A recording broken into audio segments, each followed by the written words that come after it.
Hello, friend. Welcome back to Historic Life Stories. Today, we're stepping into the world of the Vikings. Not the raiders and warriors that Hollywood loves to show, but the raw and rugged daily life of ordinary Norse families. From endless winters to the struggle for survival, their lives were harsher and more unforgiving than anything most of us experience today. If you enjoy the videos I create, please take a moment to hit the subscribe button. And if you feel like it, give this video a thumbs up. It really helps me a lot. Thank you.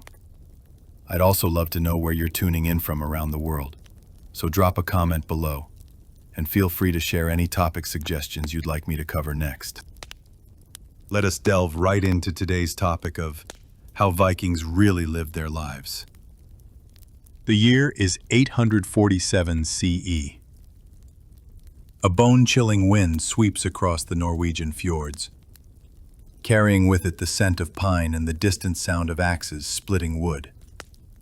In a valley protected by towering mountains, smoke rises from a cluster of imposing wooden structures.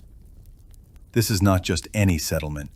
This is the heart of Viking civilization, where families have carved out existence in one of the world's most unforgiving landscapes for generations. Today, we embark on an extraordinary journey back in time, not to witness the dramatic raids and conquests that history remembers, but to experience something far more intimate and revealing: the daily rhythm of Viking life. We'll walk in the footsteps of ordinary Norse families, discover their ingenious solutions to survival, and uncover the rich tapestry of culture that thrived in these northern lands. Forget everything Hollywood has told you about Vikings. Put aside images of savage berserkers in horned helmets. Those helmets, by the way, are pure fiction, created by 19th century opera designers. The real Vikings were far more complex, sophisticated, and human than popular culture suggests. They were farmers and philosophers, traders and storytellers, craftspeople and explorers, who happened to live during an era when survival often demanded violence.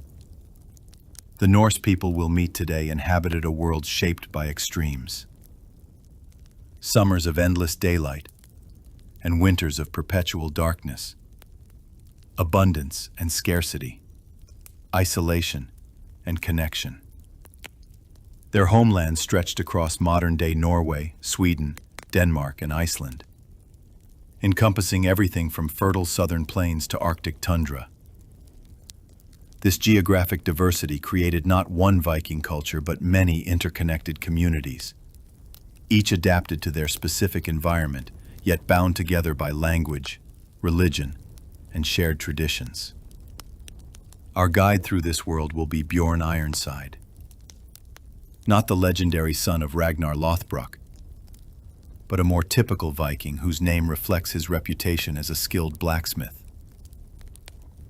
Bjorn lives in a prosperous farming settlement in western Norway, with his wife Astrid, their 3 children, his elderly father Magnus, and extended family members. Through Bjorn's eyes, we'll experience not just survival, but the rich cultural life that flourished even in this harsh northern world. Chapter 1. The Land That Forged the Vikings. To understand Viking life, we must first understand their homeland, a landscape so challenging that it shaped every aspect of Norse culture.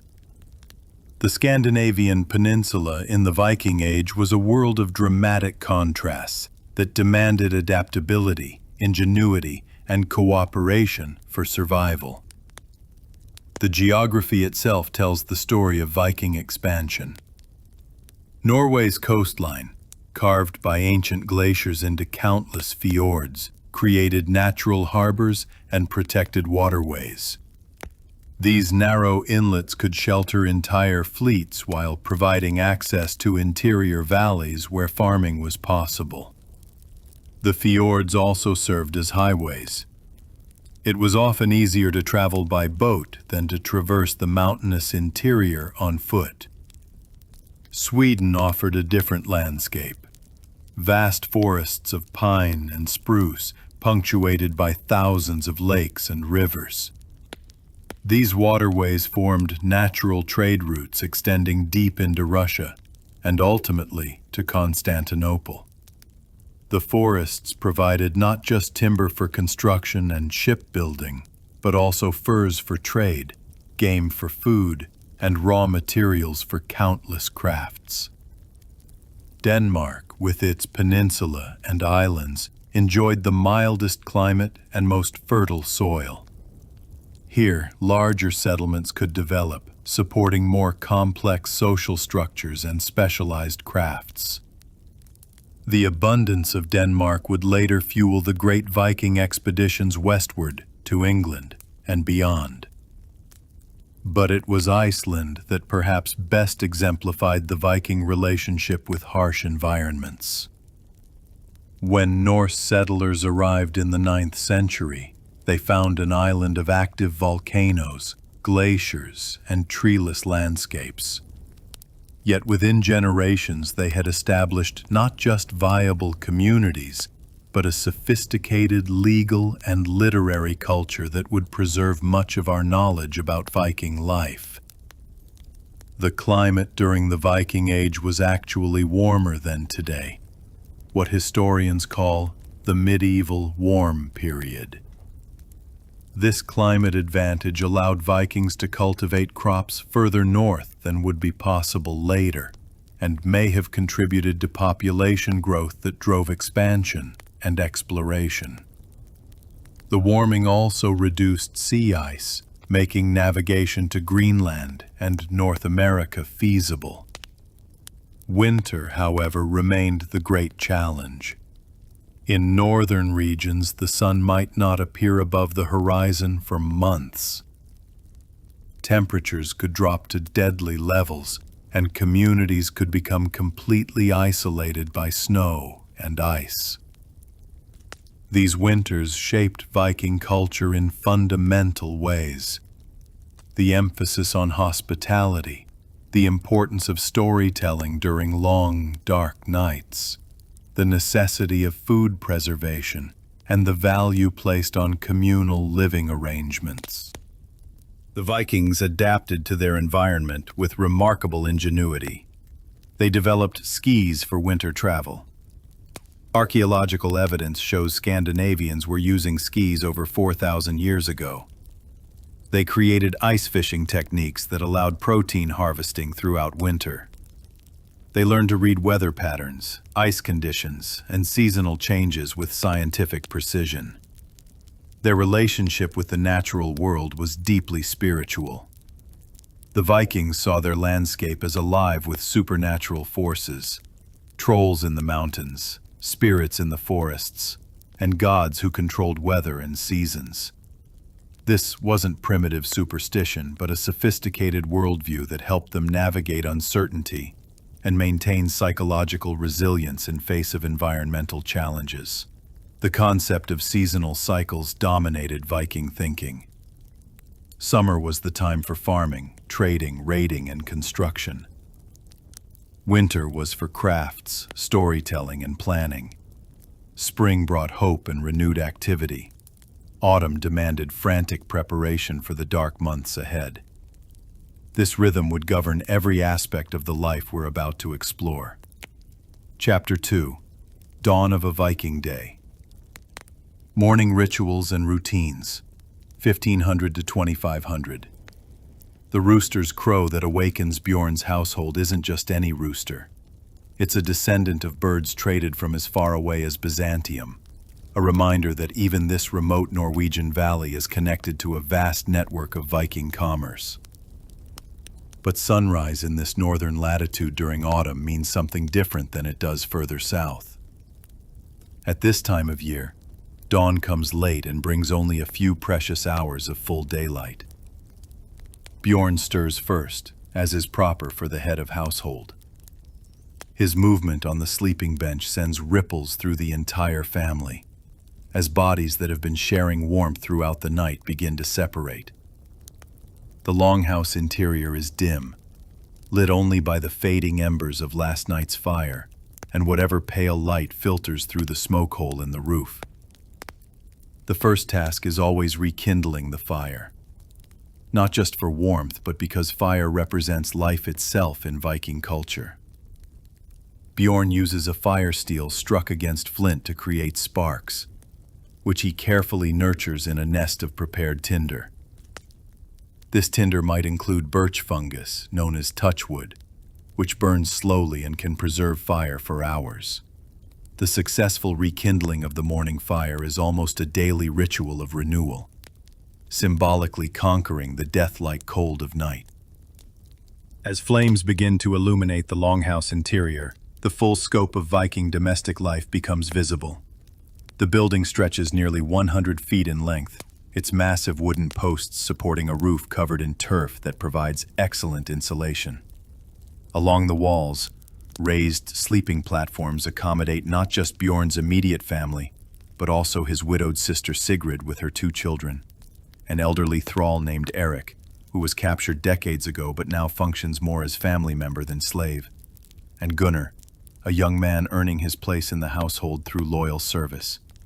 The sleeping arrangements reflect Viking social structure but also practical necessity. The most honored positions are closest to the central hearth, where Bjorn and Astrid sleep with their youngest child between them. Older children sleep nearby, while those of lower status occupy positions further from the heat source. But this isn't just about hierarchy. Body heat shared among many people was essential for survival during the coldest months. Astrid rises almost simultaneously with her husband, their movements coordinated by years of shared routine. Her first responsibility is checking on the animals housed in the other end of the longhouse. The Vikings had learned that sharing living space with livestock provided mutual benefit. Human body heat helped keep animals warm, while animal body heat helped warm humans. The arrangement required careful management to maintain sanitation, but it was often the difference between life and death during severe winters. The cattle, sheep, and goats that share their longhouse represent wealth and security. A good milk cow could provide not just daily sustenance but cheese and butter that could be preserved for months. The Vikings had developed sophisticated dairying techniques, including methods for aging cheese in caves and underground chambers where consistent temperatures allowed for complex fermentation. While Astrid tends to the animals, Bjorn checks the precious stores of winter food. Root vegetables like turnips, carrots, and onions are stored in underground pits lined with stones and covered with layers of bark and earth. Grain stores are kept in wooden bins raised above ground level to prevent moisture and rodents. Dried and smoked fish hang from the rafters, while preserved meats rest in salt barrels. The children have their own morning responsibilities. 10-year-old Olaf, already considered nearly an adult by Viking standards, checks the wood supply and ensures water containers are filled.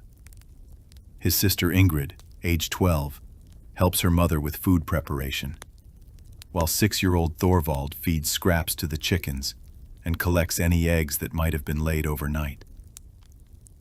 But mornings in a Viking household aren't just about survival tasks. They're also about maintaining social bonds and spiritual practices.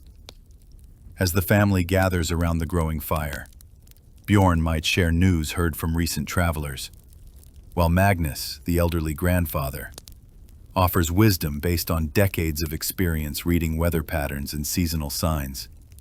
The Vikings had no formal breakfast as we understand it, but they would share ale or milk, and perhaps some preserved meat or cheese to break their fast. This wasn't elaborate dining, it was efficient fuel for the demanding day ahead. But even this simple meal carried social significance, as sharing food reinforced family bonds and hospitality obligations that were central to Viking culture. Prayer, though not in the Christian sense, was also part of the morning routine. The Vikings might offer silent acknowledgments to the gods who governed their daily activities: Thor for protection, Freyr for prosperity, or the local land spirits who controlled the success of their endeavors. These weren't lengthy rituals, but brief mental preparations for facing another day's challenges. As full daylight finally arrives, the longhouse transforms from a place of rest into a center of activity. Smoke from the cooking fire begins to rise more steadily through the roof opening. Tools are gathered for the day's work, and the complex choreography of Viking daily life begins in earnest. Chapter 3. The Longhouse, Architecture of Survival. The Viking longhouse stands as one of humanity's most successful architectural responses to extreme environmental conditions. Bjorn's longhouse, like thousands of others scattered across Scandinavia, represents centuries of accumulated wisdom about construction, social organization, and survival in harsh climates. The building's foundation consists of carefully selected stones arranged to create a level base while allowing for drainage.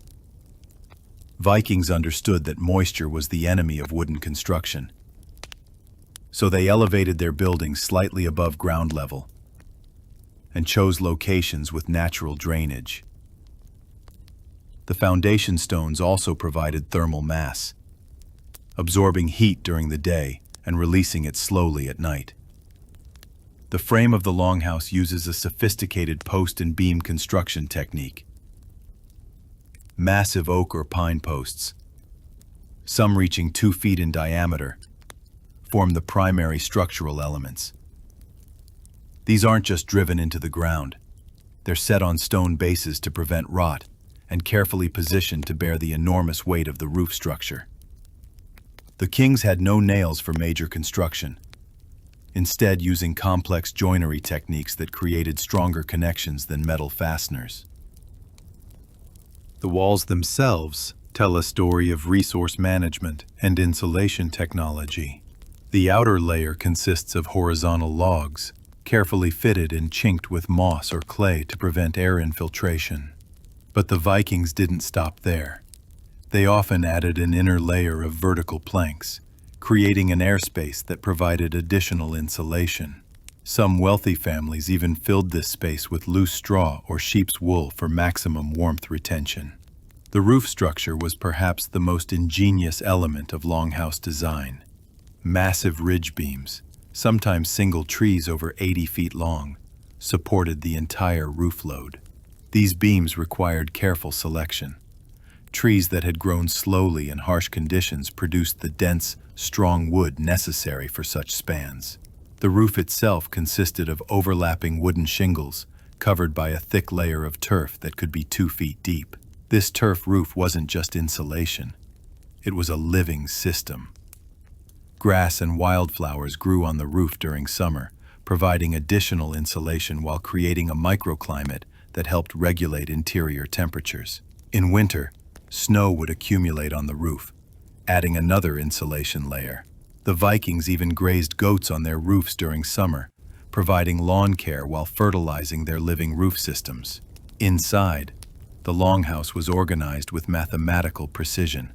The central space, dominated by the long hearth, served multiple functions.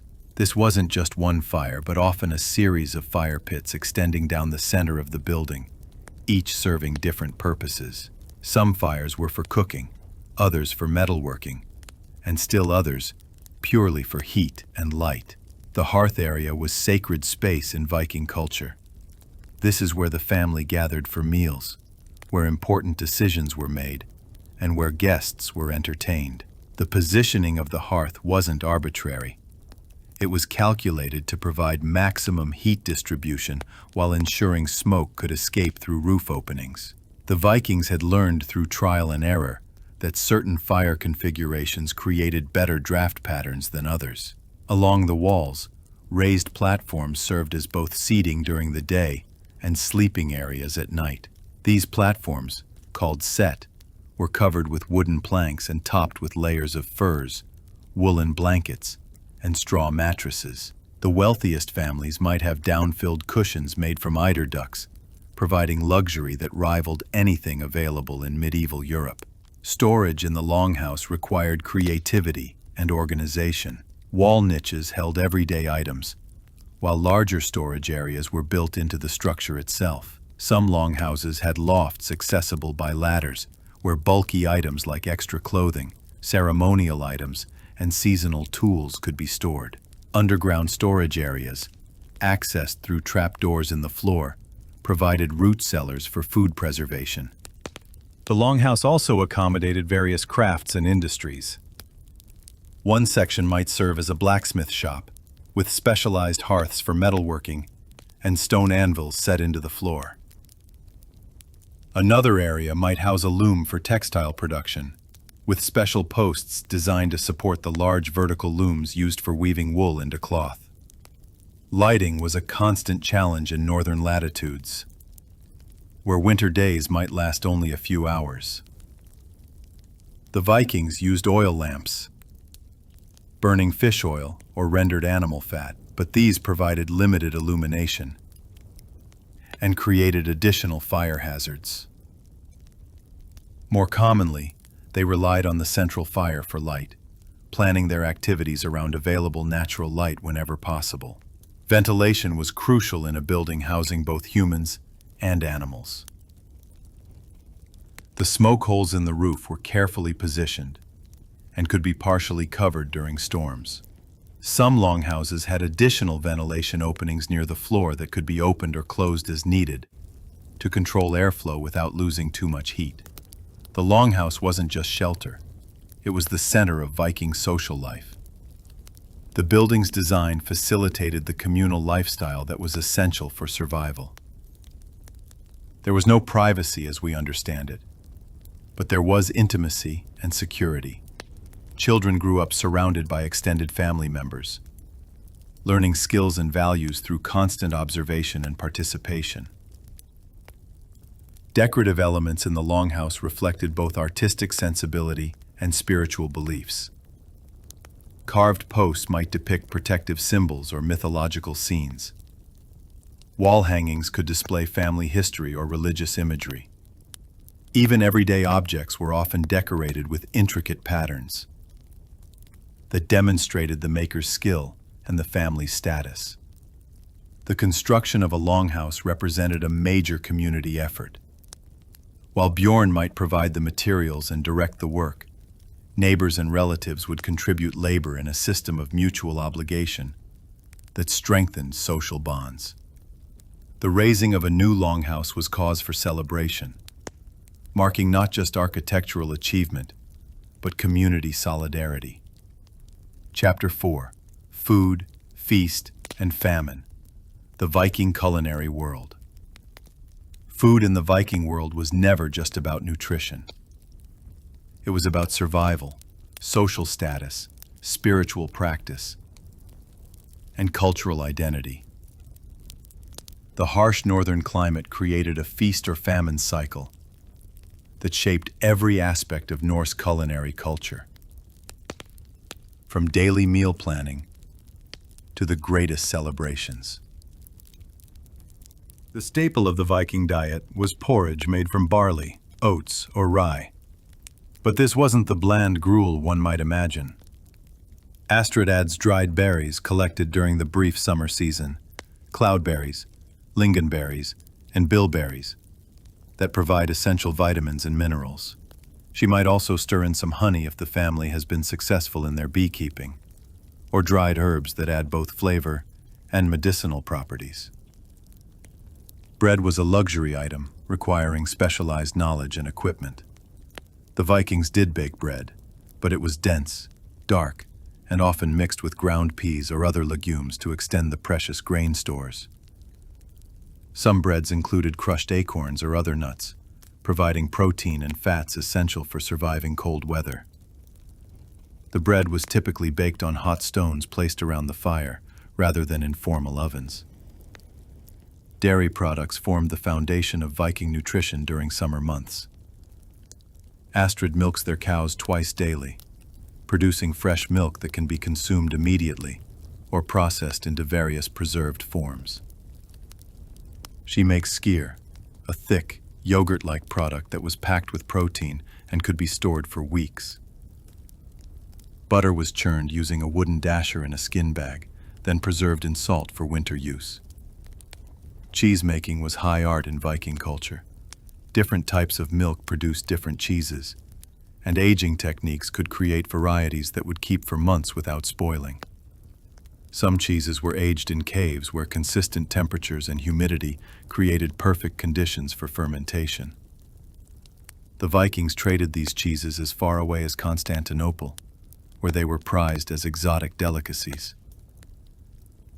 Fish formed the protein backbone of Viking diet, but procurement and preservation required extensive knowledge and sophisticated techniques. Bjorn and his sons use multiple fishing methods depending on season and target species. In summer, they set nets in nearby rivers and lakes to catch salmon, trout, and pike. Coastal communities developed even more complex techniques for ocean fishing, using boats specifically designed for different types of fishing. Preservation of fish required perfect timing and technique. Fish could be salted, smoked, or dried, each method producing different flavors and storage characteristics.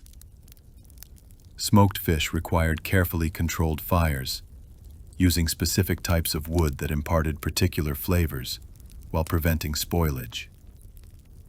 Dried fish, hung on wooden racks and exposed to wind and sun, could keep for over a year if properly prepared. The Vikings also harvested marine resources that might seem unusual today. Seaweed was collected and dried, providing essential minerals and vitamins that prevented scurvy during the long months without fresh vegetables. Shellfish were gathered from tidal pools and preserved in various ways. Even whale meat, when available from beached animals, provided enormous quantities of protein and fat essential for cold weather survival.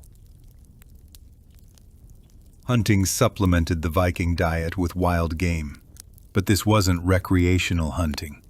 It was serious protein procurement, requiring considerable skill and risk. Elk, deer, wild boar, and smaller game like hares and birds all contributed to family food stores.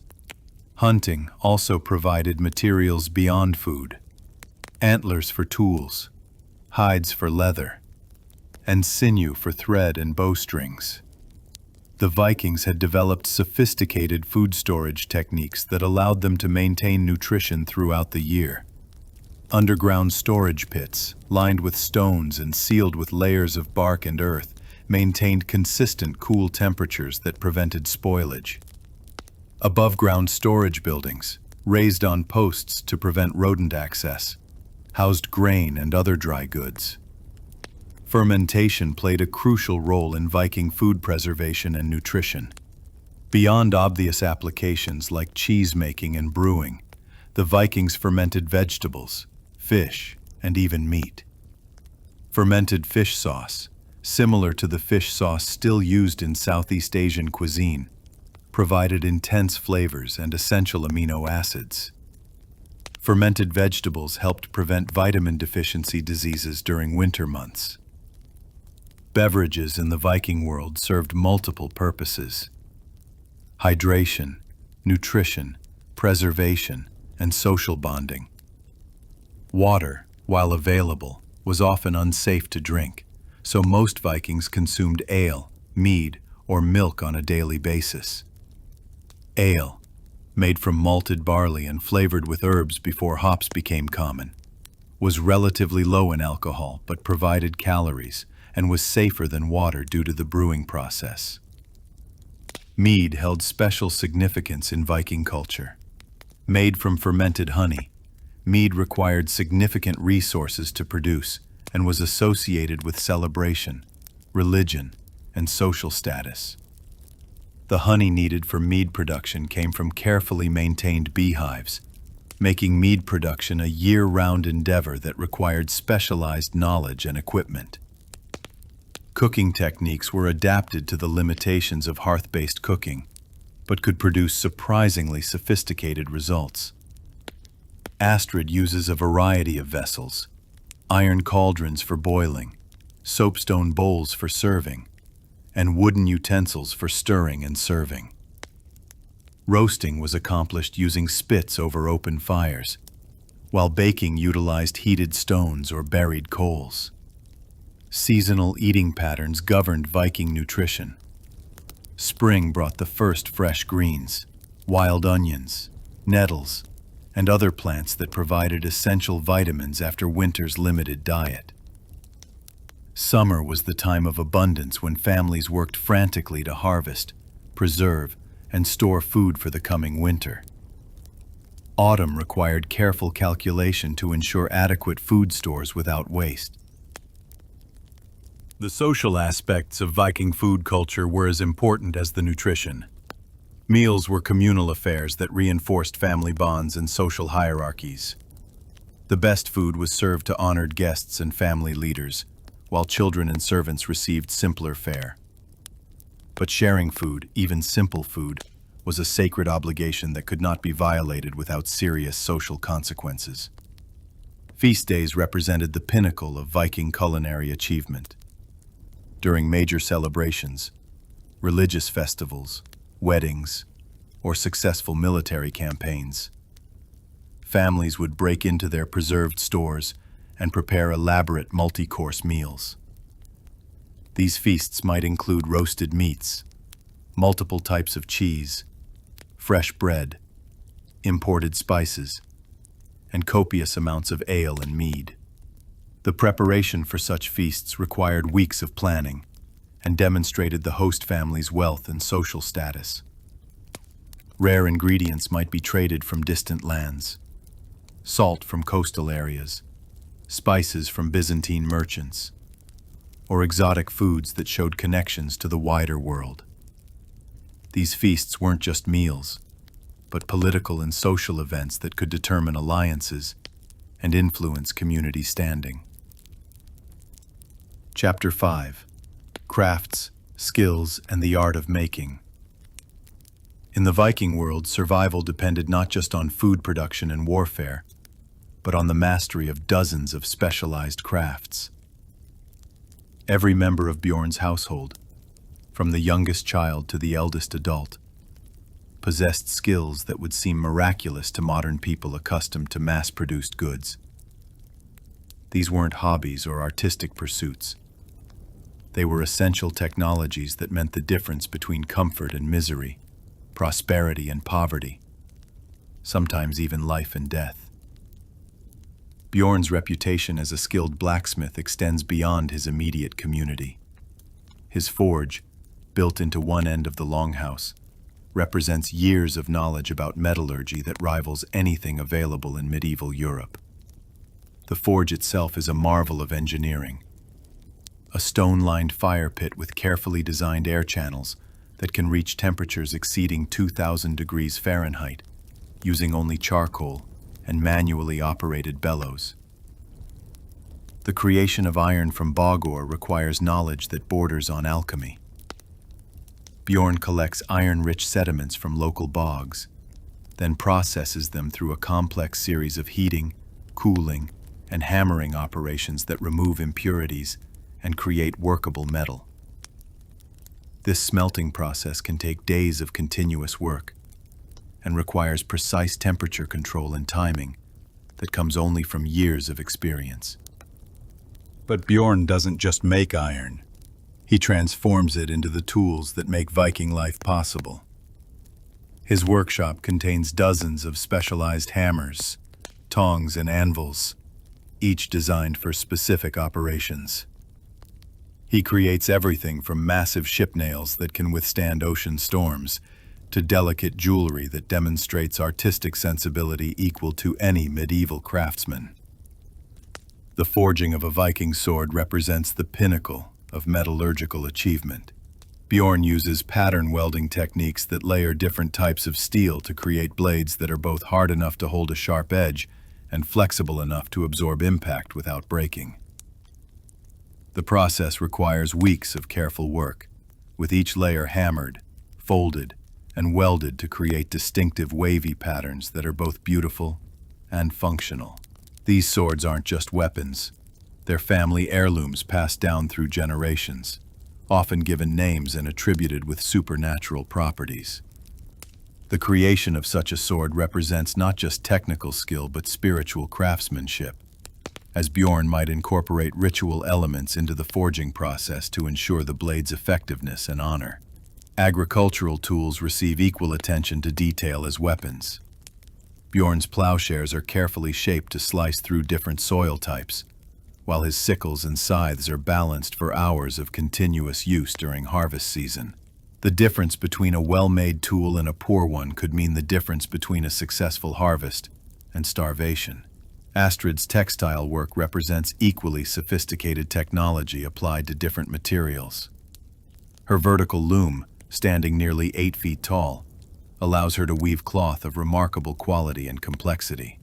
The loom itself is an engineering marvel, with precisely tensioned warp threads and carefully calculated spacing that produces even, tight weaves. The process begins long before weaving starts.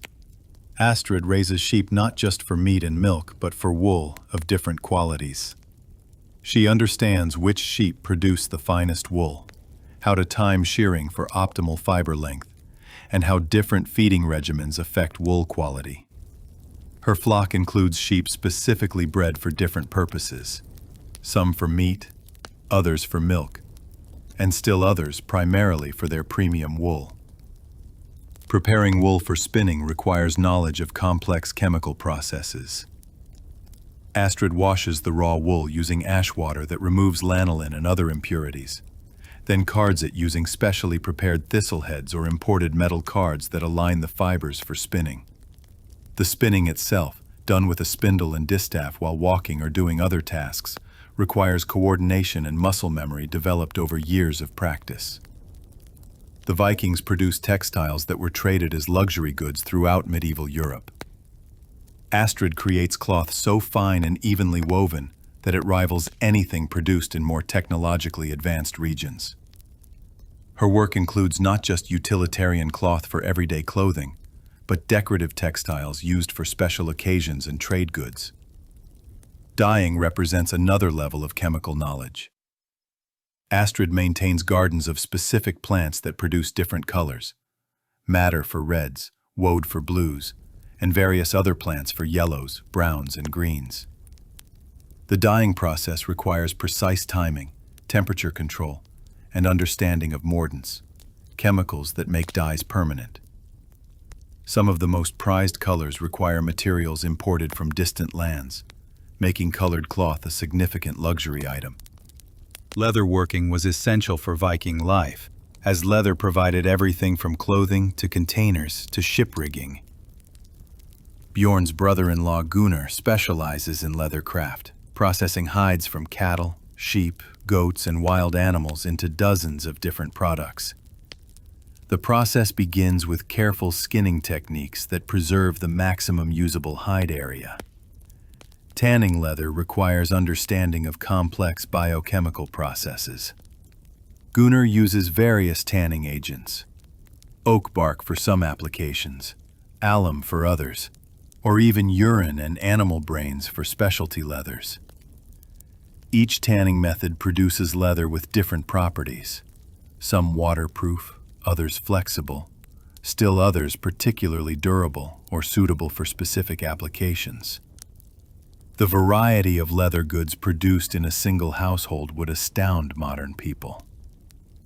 Gunnar creates shoes specifically designed for different activities: soft leather boots for indoor wear, sturdy hiking boots for outdoor work, and waterproof boots for wet conditions.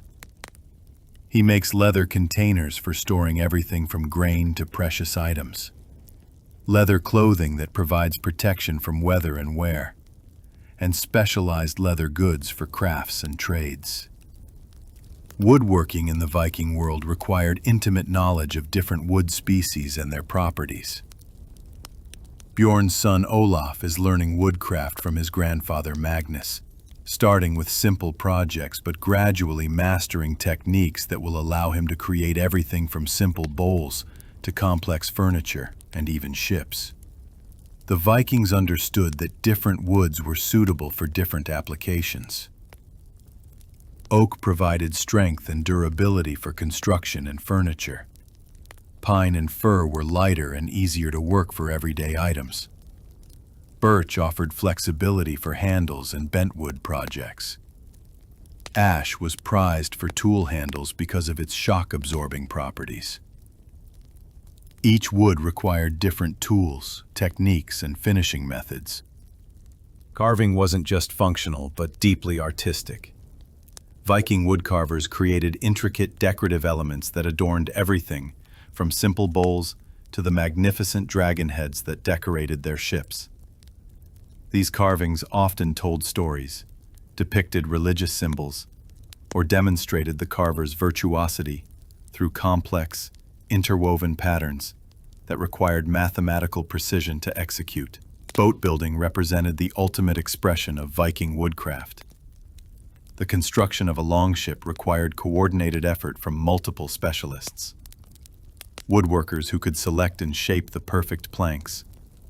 Rope makers who created rigging strong enough to survive ocean storms. Blacksmiths who forged the specialized nails and hardware.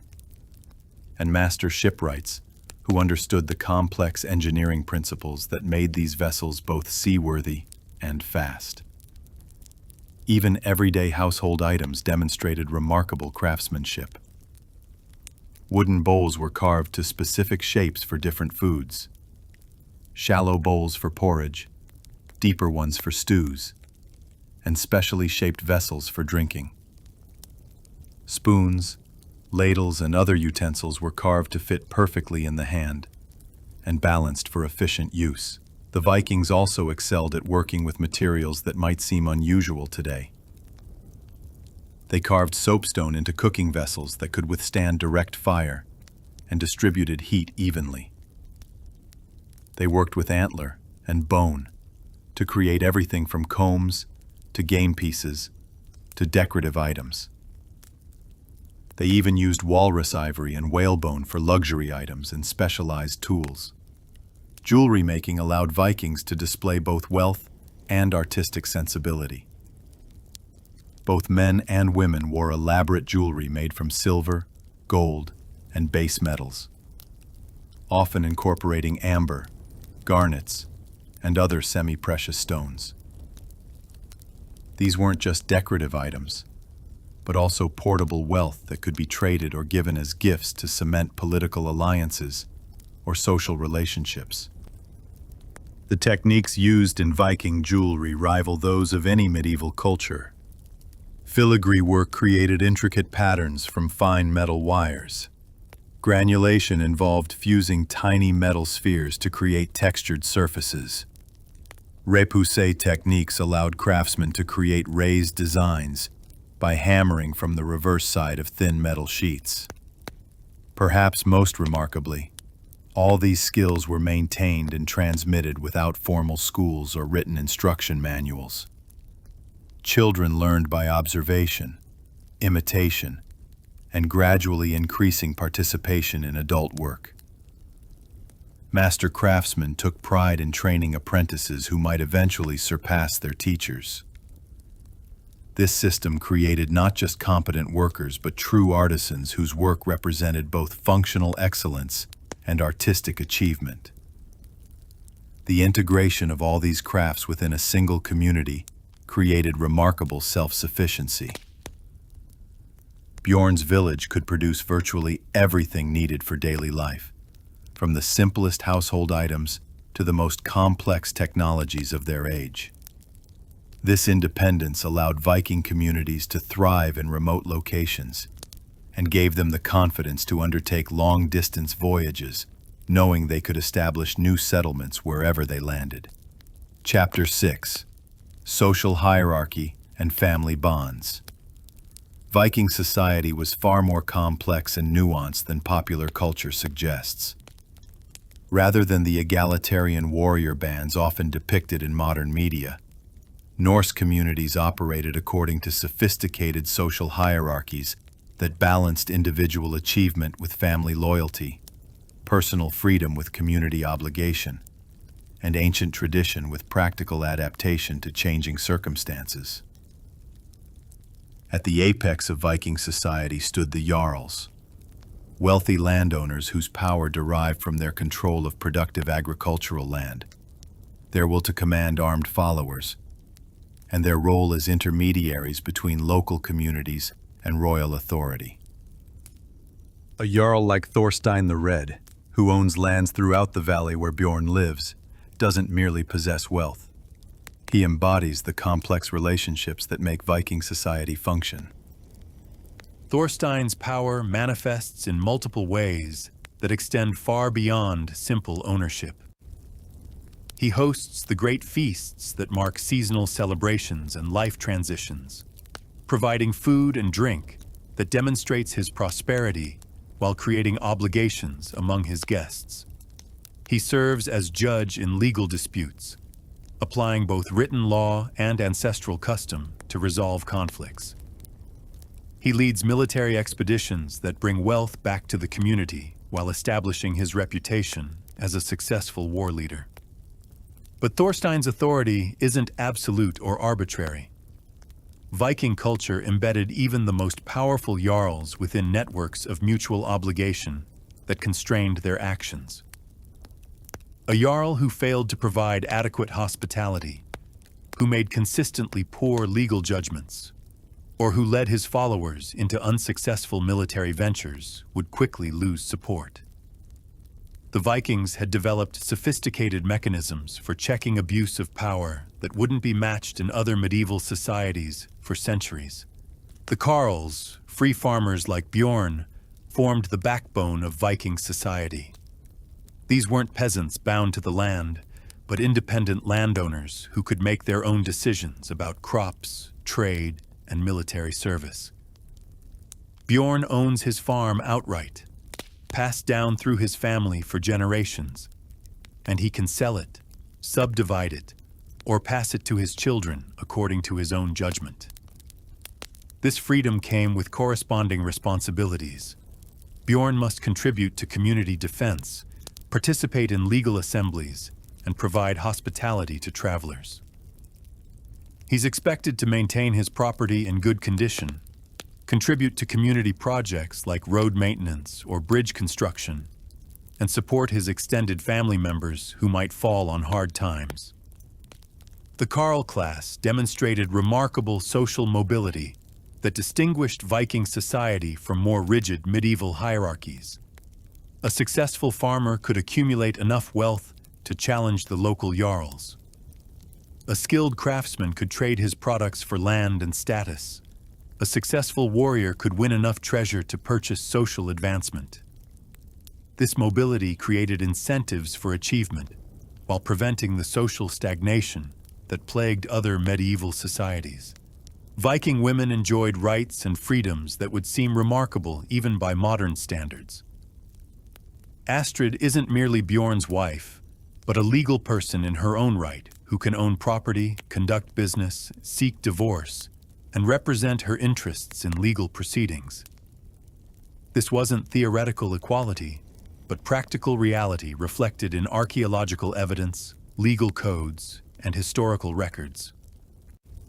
The keys that hang from Astrid's belt aren't just household tools, but symbols of her authority as household manager.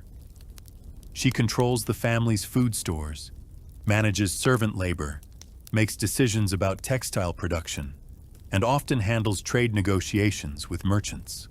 Her word on domestic matters carries legal weight that couldn't be overruled even by her husband without serious social consequences. Viking marriage was a complex institution that balanced romantic attachment with practical necessity. Astrid and Bjorn's marriage began as an alliance between two farming families, arranged by their parents to consolidate land holdings and strengthen social connections. But the arrangement has evolved into genuine partnership based on mutual respect, shared goals, and deep emotional attachment developed over years of facing challenges together. The wedding ceremony itself reflected the complexity of Viking social relationships. Both families contributed to a bride price and dowry that represented significant wealth transfer. The ceremony included both pagan and, increasingly, Christian elements that honored traditional customs while acknowledging changing religious practices. The celebration lasted for days and served as a community-wide affirmation of the new alliance. Divorce, while not common, was accepted and regulated by law rather than prohibited. Either spouse could seek divorce for specific reasons: adultery, physical abuse, or failure to fulfill marital obligations. The process required formal legal proceedings and careful division of property, but it didn't carry the social stigma found in other medieval societies. Children in Viking families occupied a unique position that balanced adult expectations with recognition of their developmental needs. By age 7, Bjorn's youngest son Thorvald already carries significant responsibilities: feeding animals, collecting eggs, and helping with simple crafts. But he also has time for play, learning, and the gradual acquisition of adult skills through observation and participation. The Vikings understood childhood as a preparation period rather than a separate life stage. Children learned by doing rather than through formal instruction. Young girls worked alongside their mothers, gradually mastering textile production, food preparation, and household management. Boys learned farming, crafts, and fighting skills through increasingly complex participation in adult activities. Education was entirely practical and family-based. Children learned to count by helping with trade negotiations. They learned geography by listening to travelers' tales. They learned history, law, and religion through the stories told during long winter nights. This education produced remarkably capable young adults who could function independently in their society by their early teens. The extended family system provided security and opportunity that nuclear families couldn't match. Bjorn's household includes not just his immediate family, but his widowed sister Sigrid, her children, his elderly father Magnus, and various other relatives and dependents.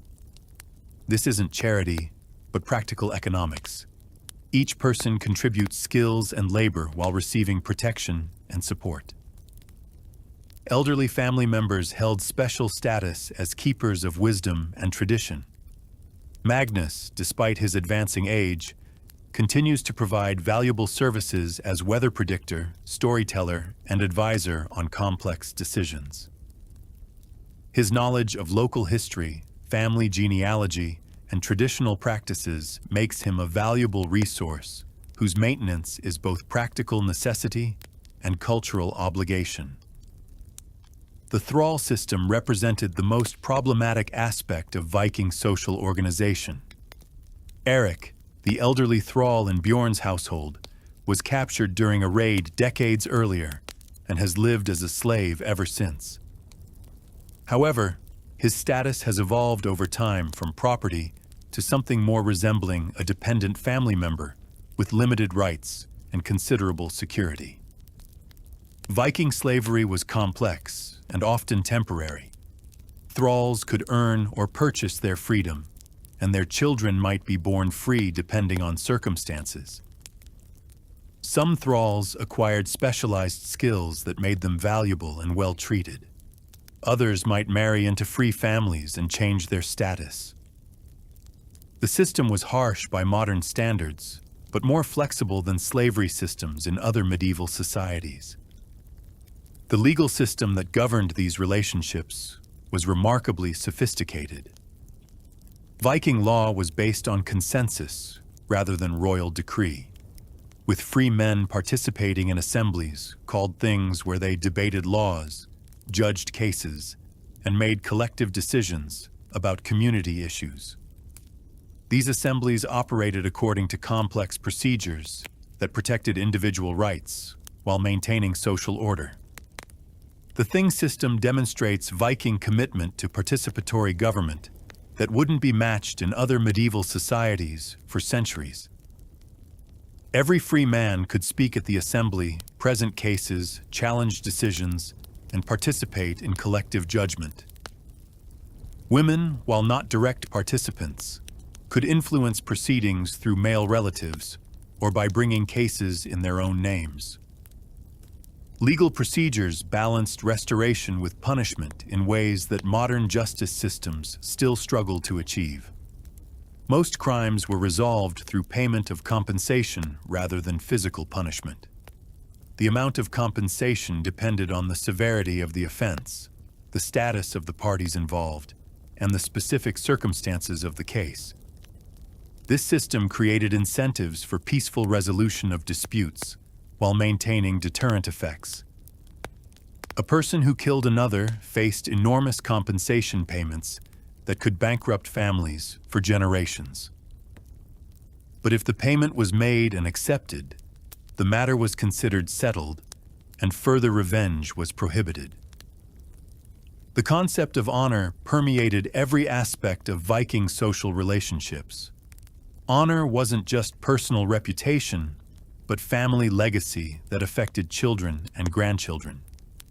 Actions that enhanced honor, successful raids, skilled craftsmanship, generous hospitality, or brave behavior, reflected positively on entire extended families. Actions that diminished honor could require generations to overcome. This honor system created both opportunities and constraints. Young men might undertake dangerous expeditions to win honor that would advance their family's status. Successful individuals were expected to share their good fortune through hospitality and generosity. Failures or shameful behavior could result in social exile that was worse than death. Religious practices reinforced social hierarchies while providing mechanisms for social change. The gods themselves reflected Viking social values. Odin as the wise but sometimes treacherous leader, Thor as the protective warrior, Freyr as the prosperous farmer. Religious ceremonies often coincided with legal assemblies and community celebrations that strengthened social bonds. The gradual conversion to Christianity didn't eliminate these social structures, but adapted them to new religious contexts. Christian marriage ceremonies incorporated Viking traditions. Christian kings ruled through traditional assemblies. Christian law integrated Viking legal principles. The transition was evolutionary rather than revolutionary, allowing social stability while accommodating religious change. Chapter 7: Religion, Mythology, and the Cosmos. As winter twilight deepens around Bjorn's longhouse, the family gathers around the central hearth for the evening meal and the storytelling that will follow. This isn't mere entertainment, but the transmission of a complex religious and philosophical system that gives meaning and structure to Viking life. Tonight, old Magnus will tell the story of Thor's battle with the Midgard serpent, but this tale serves multiple purposes beyond simple narrative pleasure. The Norse religious system was remarkably sophisticated, offering explanations for natural phenomena, moral guidance for daily life, and psychological frameworks for understanding human nature and cosmic purpose. Unlike the monotheistic religions that would eventually replace it, Norse mythology presented a universe of competing forces, moral ambiguity, and ultimate doom that reflected the harsh realities of Scandinavian life. At the center of the Norse cosmos stood Yggdrasil, the World Tree, an enormous ash that connected 9 different worlds arranged in 3 levels. Asgard, home of the Aesir gods, occupied the highest level along with Alfheim, realm of the Light Elves, and Vanaheim, home of the Vanir gods. The middle level contained Midgard, the world of humans, connected to Jotunheim, land of the giants, and Svartalfheim, realm of the dark elves.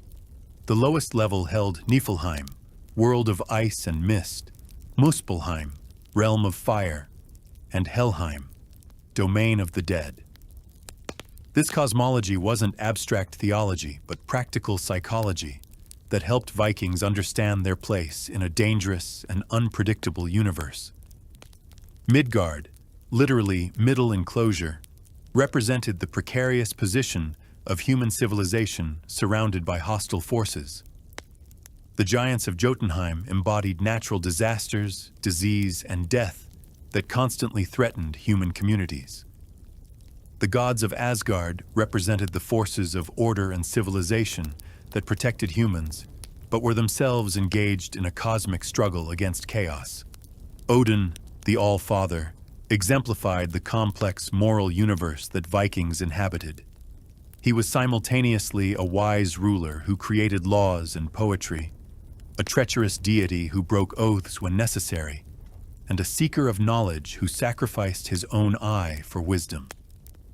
Odin's ravens, Hugin and Munin, thought and memory, flew throughout the 9 worlds each day, bringing him information about all that transpired.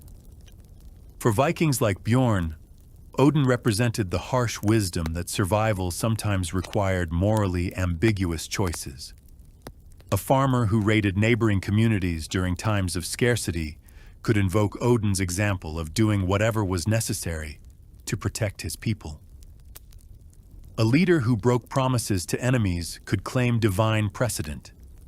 Yet Odin also demanded courage, wisdom, and loyalty, creating a moral framework that was complex but not arbitrary.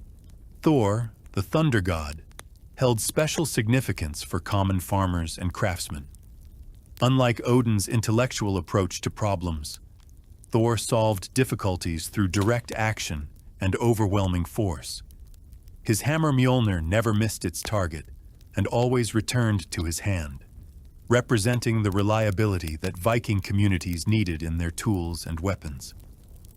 The stories of Thor's battles against giants resonated deeply with people who faced constant environmental challenges. When summer storms threatened crops, when winter cold killed livestock, or when disease struck communities.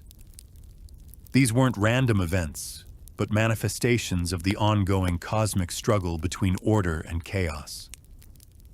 Thor's victories provided hope that the forces of civilization could triumph, while his occasional defeats reminded listeners that vigilance and preparation were essential. Freyr and Freya, siblings who governed fertility and prosperity, directly affected daily Viking life in ways that the more dramatic Aesir gods did not. Freyr controlled the growth of crops, the fertility of livestock, and the success of trade ventures. Freya governed human fertility, romantic love, and the magic arts that could influence fate. Their worship involved practical rituals designed to ensure good harvests, healthy children, and prosperous communities. The seasonal festivals that honored these deities weren't just religious observances, but community celebrations that reinforced social bonds and marked important transitions in the agricultural year. The Winter Nights Festival in October celebrated the beginning of the dead season while honoring ancestors who had passed to the other world. The Spring Festival marked the return of fertility and the beginning of the active farming season. Viking religious practice was remarkably personal and pragmatic. While they shared common myths and participated in community rituals, individuals could develop personal relationships with specific deities based on their needs and circumstances. Bjorn might regularly invoke Thor for protection of his livestock and crops, while Astrid might honor Freya for family fertility and domestic harmony.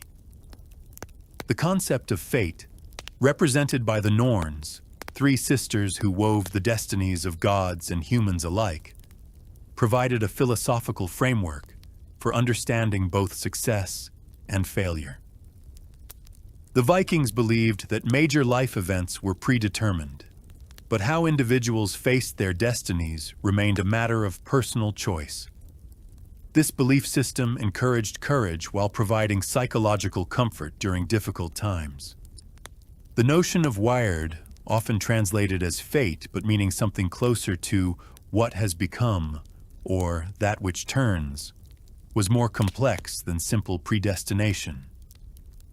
Wyrd represented the accumulation of past actions and their inevitable consequences, but it also allowed for the possibility that present choices could influence future outcomes. This created a balanced worldview that acknowledged both cosmic forces beyond human control and individual responsibility for moral choices. Viking afterlife beliefs were similarly complex and practical. The famous Valhalla, Odin's hall where fallen warriors feasted and fought until Ragnarok, was only one of several possible destinations for the dead. Many people were believed to go to Helheim, ruled by the goddess Hel, which wasn't a place of punishment, but simply the realm where most dead continued their existence. Some dead were thought to remain near their former homes, watching over their descendants and occasionally providing guidance or assistance. Ancestor veneration was an important aspect of Viking spirituality, with families maintaining connection to their dead through ritual offerings and regular consultation at burial mounds or sacred sites. The concept of Ragnarok, the twilight of the gods, provided a unique perspective on cosmic purpose that distinguished Norse religion from most other belief systems. Rather than promising eternal paradise or threatening permanent damnation, Norse mythology taught that even the gods would eventually face destruction in a final battle against the forces of chaos. This wasn't despair, but realism. Even the best things must end.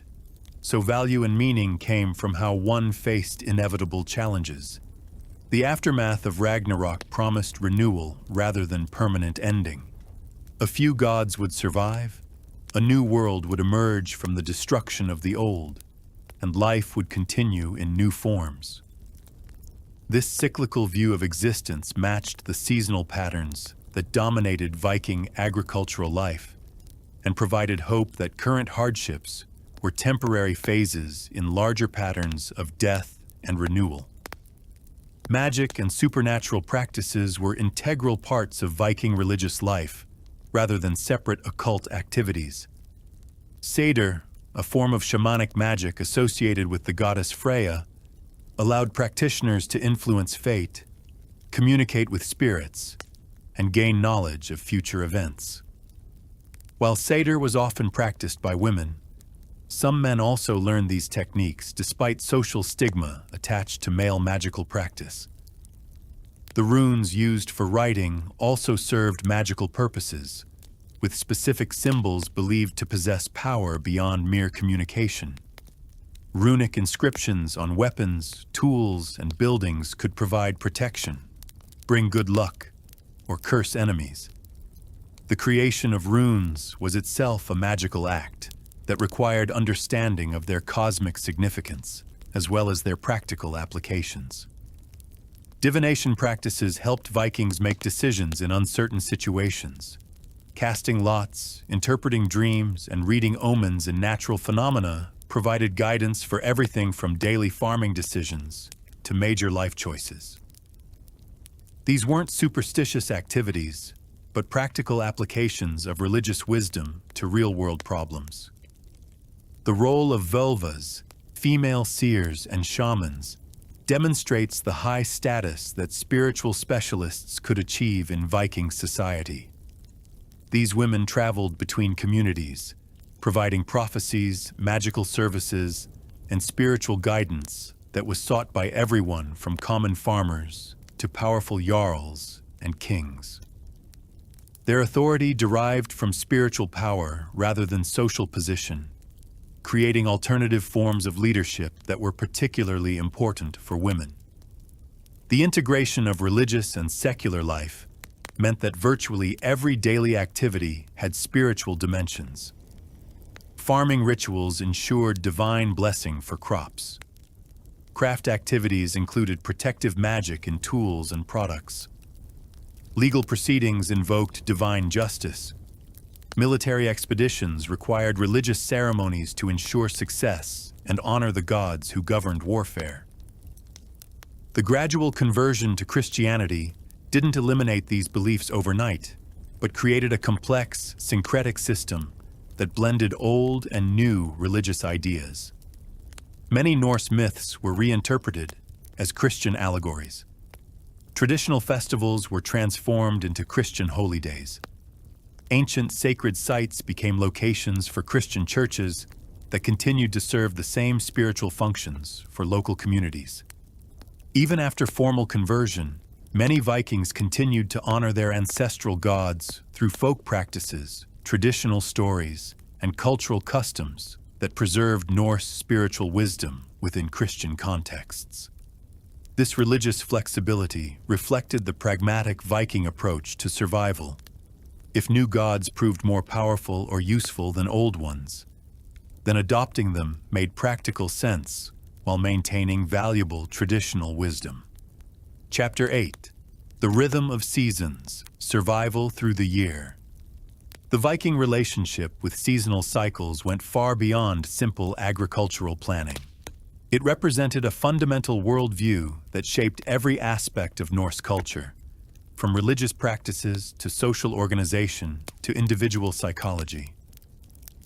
Living at northern latitudes where seasonal variation was extreme, Vikings developed sophisticated strategies for thriving in a world of dramatic contrasts between abundance and scarcity, light and darkness, activity and rest. Spring arrives late in Bjorn's Valley, sometimes not until May, but when it comes, it brings a frenzy of activity that must accomplish months of work in just a few short weeks. The first signs are subtle: a change in the quality of light, the sound of water running beneath melting ice, the appearance of the first hardy plants pushing through the snow. But Vikings learned to read these signs with scientific precision, because timing could mean the difference between successful crops and starvation. The spring plowing requires perfect timing and technique, developed over generations of experience. Bjorn must wait until the soil has thawed and dried enough to work, but not so long that the brief growing season is shortened. His wooden plow, reinforced with iron shares forged in his own smithy, cuts furrows that will determine his family's survival through the next winter. But spring plowing is more than agricultural technique. It's a spiritual practice that reconnects the community with the life-giving forces of the earth. Bjorn begins the plowing season with rituals that honor Freyr, the god of fertility and prosperity. He might bury a piece of bread or pour ale into the first furrow, offering sacrifice to ensure divine blessing for the coming growing season. The short growing season demands careful selection of crops that can mature in the brief summer months.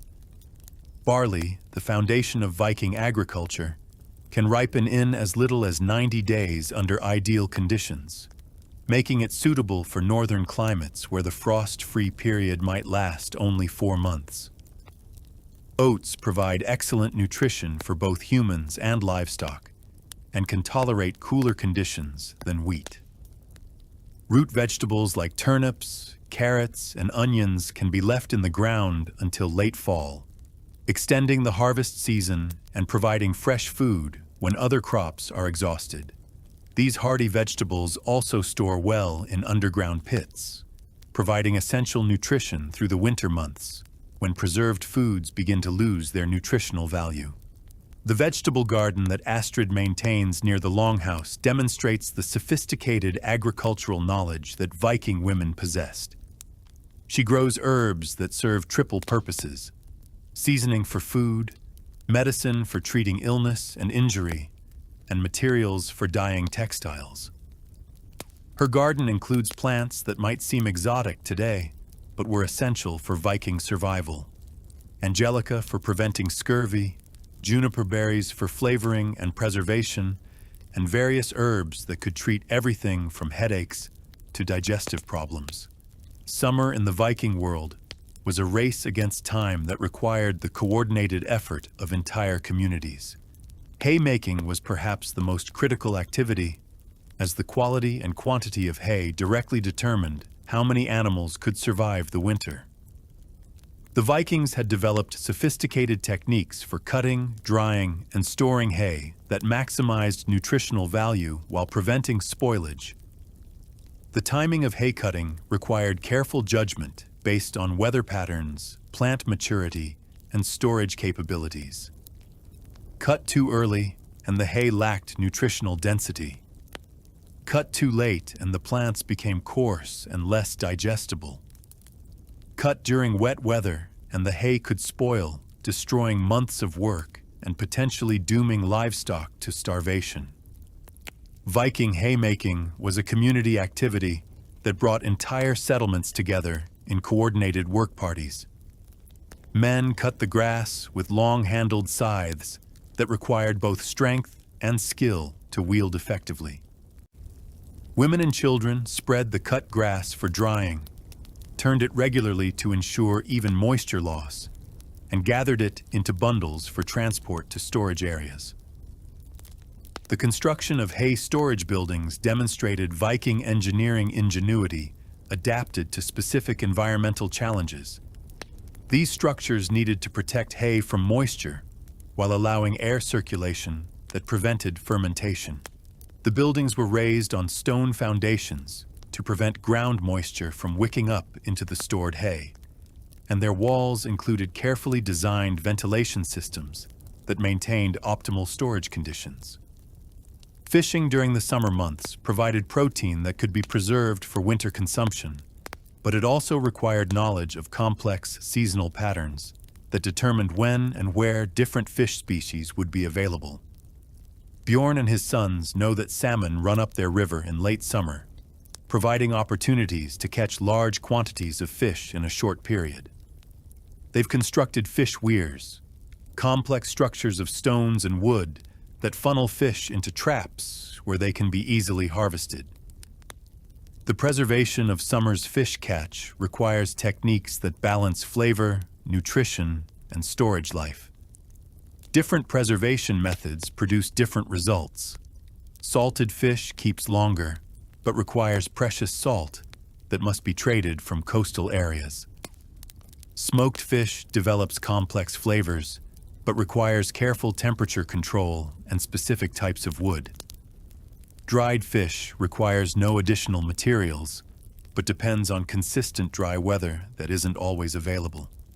The brief summer season was also prime time for trade and travel, as roads became passable and rivers navigable.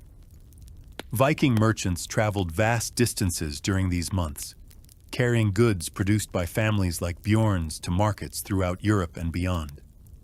These trading expeditions weren't just economic activities, but cultural exchanges that brought new ideas, materials, and technologies back to remote Nordic communities. Bjorn might trade his iron tools and weapons for silver, exotic spices, fine textiles, or specialized materials not available in his homeland. These trading relationships, maintained over decades, created networks of mutual obligation and cultural exchange that connected Viking communities to the wider medieval world. Autumn brought its own frenzy of activity focused on harvesting and preservation. The grain harvest was the culmination of the entire agricultural year, and its success or failure determined whether families would survive the coming winter. Viking harvesting techniques were designed for efficiency and completeness. Every grain was precious, and waste could be fatal. The harvested grain required processing that demonstrated the sophisticated technology Vikings had developed for food production. Threshing separated grain from stalks using flails, hinged wooden tools that could strike the grain repeatedly without damaging the kernels. Winnowing used carefully controlled wind patterns to separate grain from chaff, requiring perfect timing and technique developed through years of practice. The autumn slaughter was perhaps the most dramatic seasonal activity. Families had to make complex calculations about which animals to keep through winter and which to slaughter for meat. Keep too many animals, and insufficient feed would result in losses anyway. Slaughter too many, and the family might lack milk, eggs, and breeding stock for the following year. The slaughter itself was a community activity that brought families together for the enormous task of processing entire animals into various preserved foods. Every part of slaughtered animals was used: Meat was salted, smoked, or dried. Fat was rendered for cooking and lamp fuel.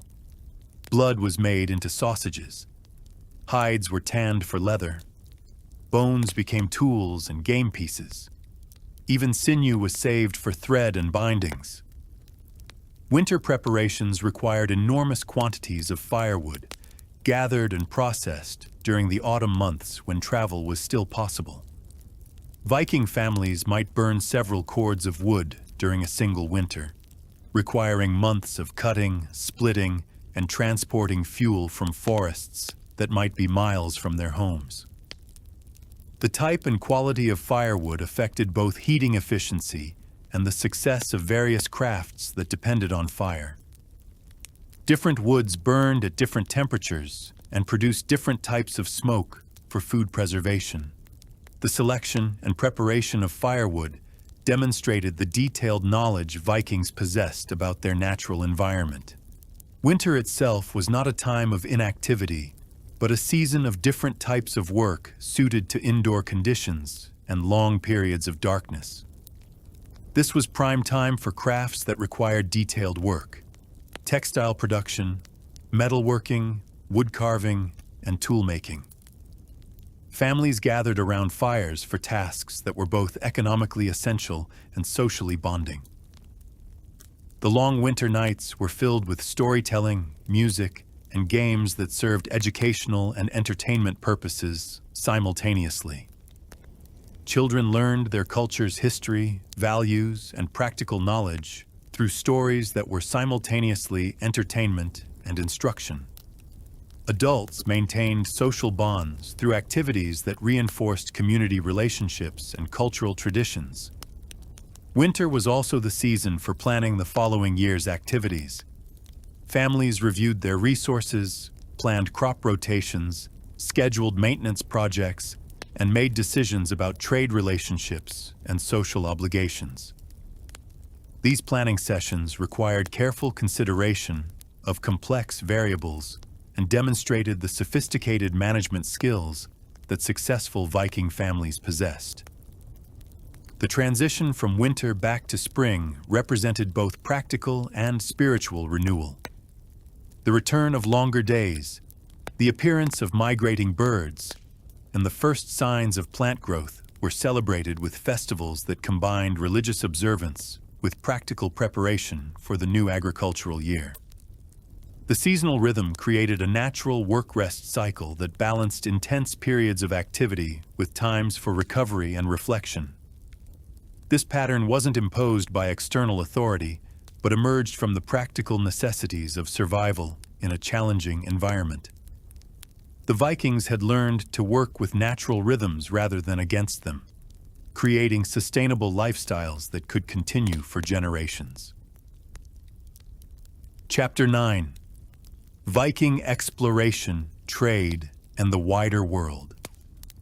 While Bjorn's daily life centered on his farm and local community, he existed within a vast network of exploration, trade, and cultural exchange that connected his remote Norwegian valley to places as distant as Constantinople, Baghdad, and the coast of North America.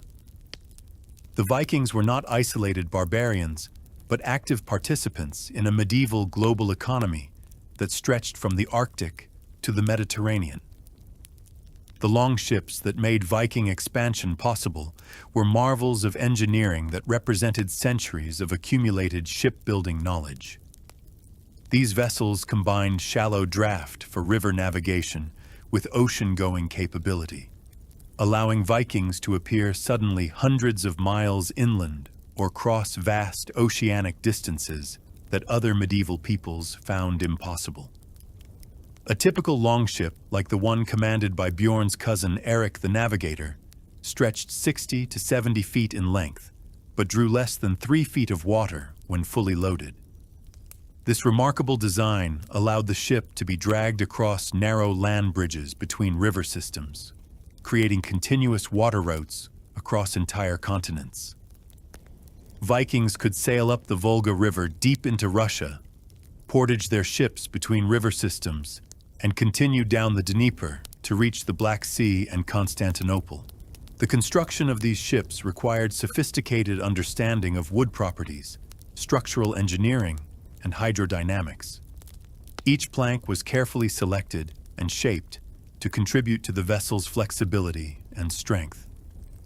The overlapping strake construction created hulls that could flex with ocean swells without breaking, while the single central keel provided directional stability and structural integrity. The ships weren't just transportation, but symbols of family honor and economic investment that represented years of accumulated wealth.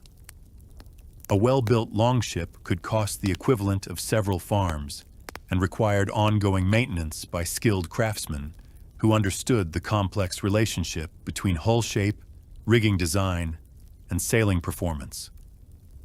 The crews that manned these vessels weren't merely raiders, but skilled mariners who possessed navigational knowledge that rivaled any medieval culture.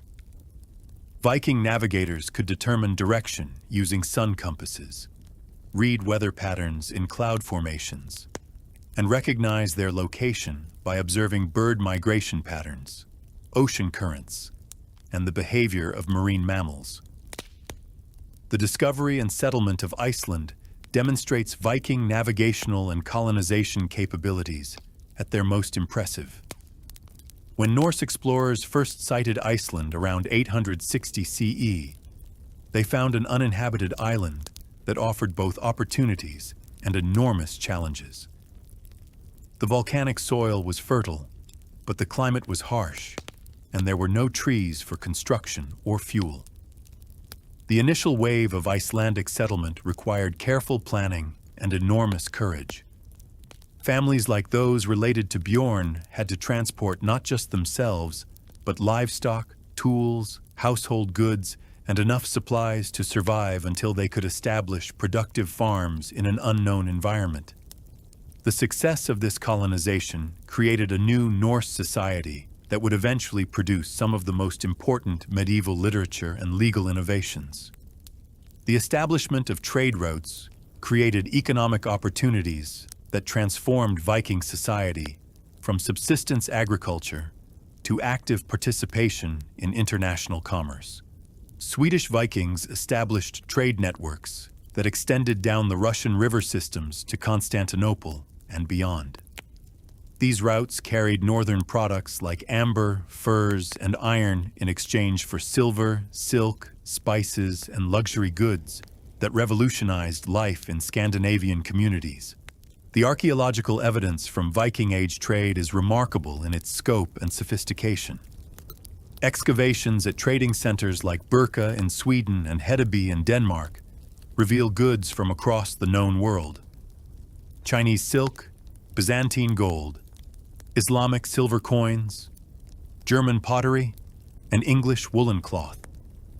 These weren't just luxury goods for the elite, but everyday items that indicate the depth of Viking integration into medieval global trade networks. The economic impact of this trade transformed Viking society in fundamental ways. Farmers like Bjorn could now specialize in producing goods for trade, rather than focusing solely on subsistence. A blacksmith who produced superior weapons could trade them for goods produced by specialists in distant regions. This economic diversification created wealth that funded the construction of better ships, larger buildings, and more sophisticated crafts. The cultural exchange that accompanied trade was equally important. Vikings who traveled to Constantinople returned with Byzantine artistic styles, construction techniques, and religious ideas. Those who traded with Islamic merchants learned mathematics, astronomy, and medical knowledge that enhanced their own cultural achievements. The Viking settlement of Greenland, led by Eric the Red in the late 10th century, pushed Norse exploration capabilities to their absolute limits. Greenland's harsh climate and geographic isolation required colonists to develop new survival techniques while maintaining connection to their Scandinavian homeland across thousands of miles of dangerous ocean. The Greenland settlements demonstrated remarkable adaptability and innovation. Norse colonists learned to hunt seals, whales, and polar bears for food and materials not available through traditional farming. They developed new construction techniques using stone and turf to create buildings that could withstand Arctic conditions. They established trade relationships with Inuit peoples that provided access to ivory, furs, and specialized hunting technologies. The most remarkable Viking exploration achievement was the discovery and attempted settlement of North America, accomplished by Leif Erikson around 1000 CE. The Viking presence in what they called Vinland represents the first verified European contact with the Americas, predating Columbus by nearly 500 years. The North American settlements, though ultimately unsuccessful, demonstrate the extraordinary reach of Viking exploration capabilities. Archaeological evidence from Lonceau Meadows in Newfoundland confirms Viking presence and reveals sophisticated planning and construction that created a viable settlement in a completely unknown environment. The failure of the Vinland settlements illustrates both the achievements and limitations of Viking expansion. While they possessed the technology and courage to reach North America, they lacked the population and resources necessary to establish permanent communities in the face of indigenous resistance and supply line difficulties. The impact of Viking exploration on European development was profound and lasting. Viking trade networks connected northern Europe to global commerce centuries before other medieval peoples achieved similar integration. Their exploration and settlement activities created new communities that would influence European politics and culture for centuries. The legal and political innovations developed in Viking settlements, particularly in Iceland and later in other Norse colonies, created models for democratic governance that influenced the development of parliamentary systems throughout Europe. The Icelandic Althing, established in 930 CE, was one of the world's first democratic parliaments and remained a model for representative government for centuries. The conversion of Viking societies to Christianity, while representing significant cultural change, didn't eliminate the adventurous spirit that had driven exploration and trade. Christian Vikings continued to be active traders, explorers, and settlers, but their activities were increasingly integrated with broader European political and economic developments. The literary achievements of Viking culture, particularly the preservation of pre-Christian mythology and history in Icelandic sagas, created an invaluable record of medieval European life that wouldn't exist without Viking cultural achievements. These works provide detailed insights into medieval society, politics, religion, and daily life that have influenced European literature and historical understanding for centuries. The technological innovations developed for Viking exploration and trade influenced medieval European development in countless ways. Shipbuilding techniques, navigational methods, trade practices, and settlement strategies developed by Vikings were adopted and adapted throughout medieval Europe, contributing to the economic and territorial expansion that characterized the later medieval period. The global perspective that Viking exploration created challenged medieval European assumptions about geography, cultural diversity, and the possibilities for human achievement.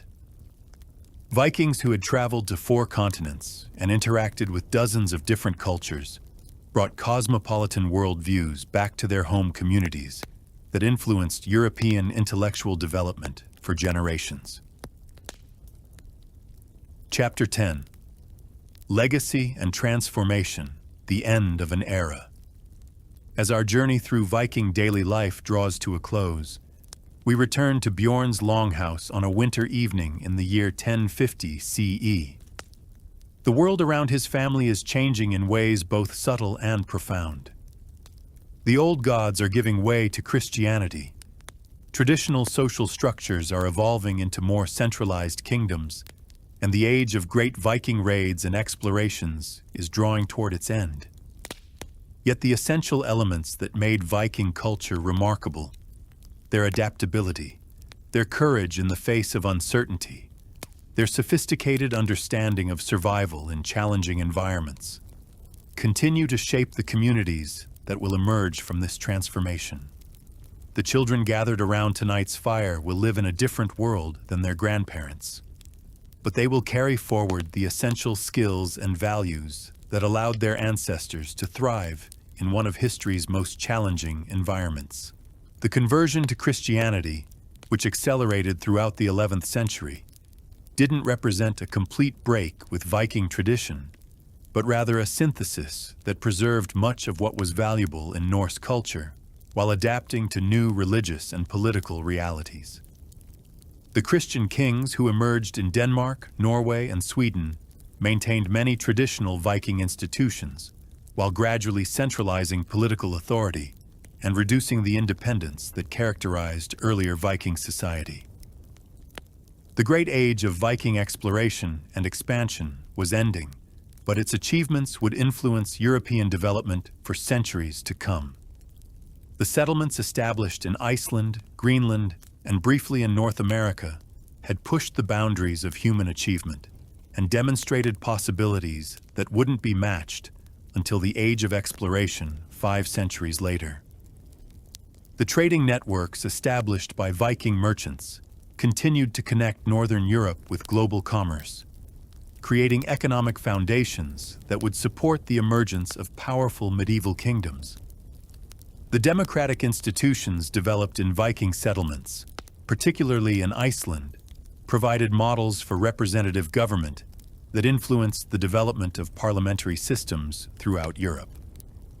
Perhaps most importantly, the Viking emphasis on individual achievement, balanced with community responsibility, created cultural values that would persist long after the specific political and religious structures of the Viking Age had disappeared.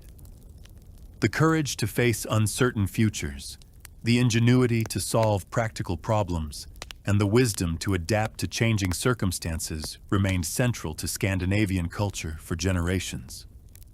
As we take leave of Bjorn and his family, we carry with us a deeper understanding of what daily life meant for ordinary people living in extraordinary times. The Vikings were neither the savage barbarians of popular imagination nor the romanticized heroes of modern fiction, but human beings who faced enormous challenges with remarkable creativity, courage, and resilience. Their legacy reminds us that survival in difficult circumstances requires not just individual strength, but community cooperation. Not just traditional wisdom, but willingness to innovate. And not just material resources, but spiritual frameworks that provide meaning and hope in the face of uncertainty. The firelight that illuminated their longhouses has long since faded, but the lessons of their daily lives continue to enlighten us about human possibilities, the importance of cultural adaptation, and the enduring power of communities that balance individual achievement with collective survival.